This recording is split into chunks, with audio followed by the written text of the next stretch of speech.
Et on retrouve tout de suite en direct depuis la ville des Alizés, Ilham Brada en compagnie de son invité sur place. Bonjour Ilham. Bonjour Khadija, effectivement, donc je suis avec mon invité qui est en l'occurrence monsieur Driss Liazami, président du CNDH.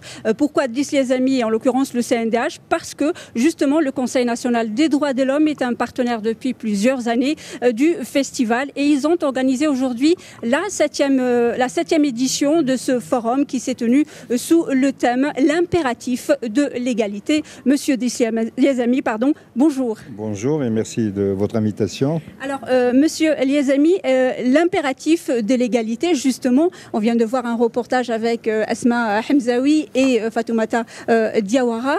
Qu'est-ce qu'on peut dire justement sur cette thématique? Écoutez, comme Ali Ben Makhlouf, à qui nous avons demandé de conclure, l'a dit, il a rappelé, il y a une sorte d'universalité des discriminations contre les femmes. Donc ce n'est pas simplement un problème marocain. Il y a un universel des discriminations.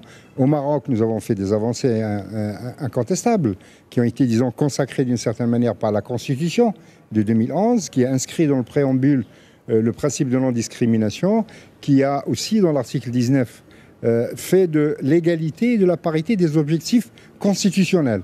Mais en même temps, il y a des discriminations qui persistent énormément. Et donc, il faut faire l'état de discrimination. Il faut mettre en place des politiques de lutte contre les discriminations à l'égard des femmes. Et il faut les évaluer. Et il faut en même temps apprendre des autres. C'est la raison pour laquelle nous avions invité des gens du Liban, de France, du Niger, du Mali, de Tunisie pour confronter les situations et aussi voir les solutions que les uns et les autres mettent en place. Alors, monsieur Liazami, l'impératif à l'égalité, mais quand on dit aussi les droits de l'homme, on peut dire aussi le droit à la culture. Qu'est-ce qu'on peut dire justement sur le droit et l'accès à la culture au Maroc? Écoutez, il faudrait des heures pour en parler, mais ce qui est important à mon avis, puisque nous sommes à Essaouira, c'est de constater que, disons, Essaouira et les acteurs d'Essaouira de ce festival font les droits de l'homme d'une certaine manière, de manière naturelle. D'une part parce qu'ils ont pris une musique qui faisait partie du patrimoine marocain, mais qui était totalement marginalisée, qui leur redonnait une visibilité, une légitimité.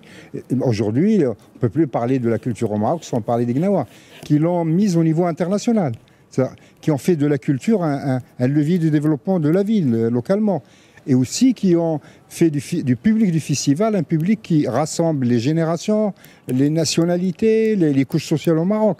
Donc c'était, disons d'une certaine manière, c'était le festival tout indiqué pour avoir discuté des droits de l'homme.